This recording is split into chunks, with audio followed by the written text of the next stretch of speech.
दोस्तों स्वागत है आपका इनसाइट नॉलेज की एक और नई वीडियो में। आज की इस वीडियो में दो काफी बड़ी खबरों के ऊपर हम बात करने वाले हैं और ये खबर भारत के लिए काफी हैरान करने वाली है। हमारी पहली खबर रुपए में व्यापार को लेकर है, जिसको लेकर पिछले एक साल से भारत काफी एफर्ट लगा रहा था और कई देशों के साथ बातचीत करके लोकल करेंसी में ट्रेड करना चाह रहा था। लेकिन हाल ही में आई रिपोर्ट ने भारत के सभी मंसूबों पर पानी फेर दिया। जानेंगे इस रिपोर्ट के बारे में। वहीं पर हमारी दूसरी खबर चीन से सामने आई है, जो कि भारत द्वारा लगातार उसकी कंपनियों के ऊपर लिए जा रहे एक्शन से बौखलाया हुआ है और अब खुलकर भारत को धमकी दे रहा है। दोनों ही खबर काफी इंटरेस्टिंग है, इसीलिए वीडियो को अंत तक जरूर देखिएगा। तो चलिए शुरू करते हैं इस वीडियो को। दरअसल दोस्तों, सामने निकल कर आ रही लेटेस्ट रिपोर्ट के मुताबिक भारत सरकार से सवाल किया गया कि इंडियन रुपए में ऑयल पेमेंट करने की हमारी योजना में हमें कितनी सफलता मिली है। तो उस पर सरकार ने जवाब देते हुए कहा है कि भारतीय रुपए में तेल की खरीद करने की हमारी योजना को कोई बड़ी सफलता देखने को नहीं मिली। कुछ तेल के निर्यातक देश इंडियन रुपी में पेमेंट एक्सेप्ट करने के लिए तैयार जरूर हुए, लेकिन इनकी संख्या काफी लिमिटेड है। उदाहरण के लिए भारत के सबसे करीब मौजूद देश जिसमें रूस और यूएई शामिल है, उन्होंने क्रूड ऑयल की पेमेंट भारतीय रुपए में स्वीकार करने पर मंजूरी दे दी, लेकिन कई बड़े देश अभी इसके लिए बिल्कुल भी तैयार नहीं है, जिसके पीछे काफी सारे कारण मौजूद है। भारतीय रुपए में क्रूड ऑयल की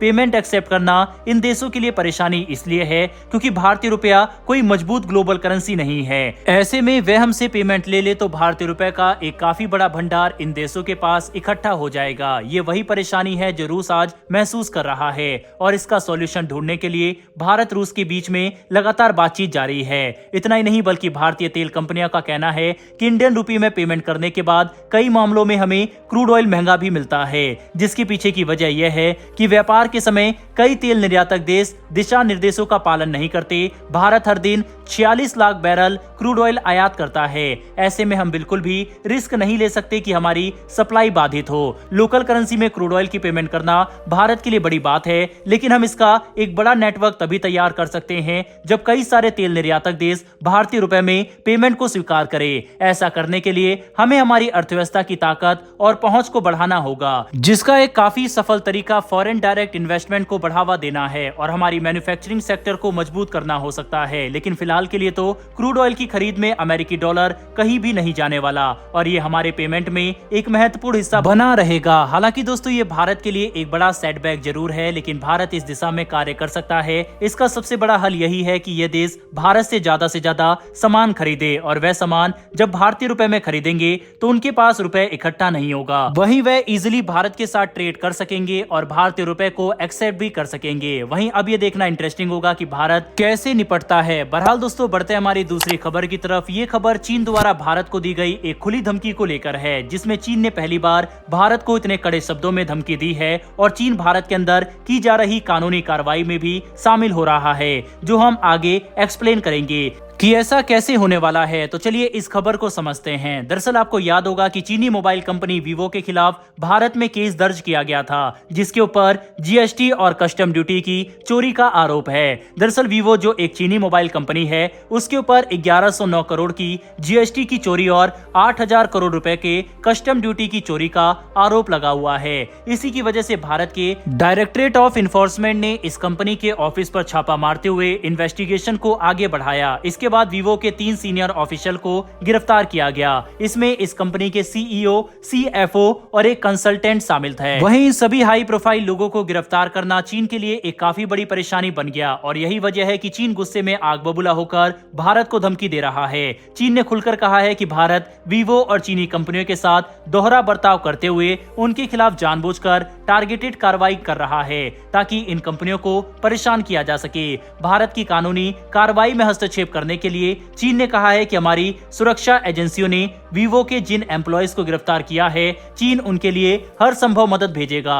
चीन का कहना है कि वह इन लोगों के लिए केस लड़ेगा और केस का पूरा खर्चा भी उठाएगा।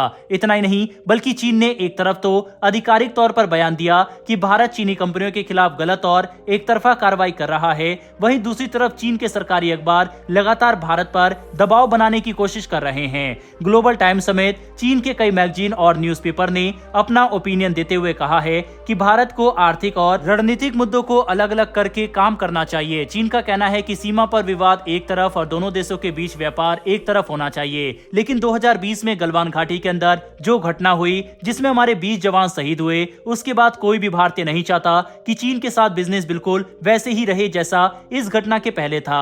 भारत द्वारा की गई कार्रवाई में चीन के 40 से ज्यादा जवान मारे गए थे, लेकिन फिर भी चीन में इतनी ताकत नहीं है कि वह अपने इन जवानों का नाम अपने देश की जनता के सामने रख सके। उल्टा चीन ने सिर्फ 4 जवानों के नाम सामने रखकर भारत और दुनिया के सामने प्रोपेगेंडा करने की कोशिश की और अब चीन ये कह रहा है कि हमें इन मुद्दों को अलग रखकर व्यापार को आगे बढ़ाना चाहिए, जो चीन की घटिया सोच को दर्शाता है। हालांकि अभी भी भारत और चीन का व्यापार लगातार रिकॉर्ड को तोड़ रहा है, लेकिन हमारे लिए अच्छा यही होगा कि जितनी जल्दी हम सेल्फ डिपेंडेंट होंगे इतनी ही जल्दी हम चीन से पीछा छुड़ा सकेंगे। बहरहाल दोस्तों, इस वीडियो में इतना ही, लेकिन आपके हिसाब से चीन के ऊपर आगे भी भारत को इस तरह की कार्रवाई करनी चाहिए या फिर नहीं, अपनी राय कॉमेंट बॉक्स में लिखकर जरूर बताइएगा। क्योंकि अगर भारत इस तरह से चीनी कंपनियों को टारगेट करेगा तो चीन से कंपनियां भारत में आने से डरेगी, साथ ही दूसरे देशों पर भी इसका प्रभाव पड़ सकता है।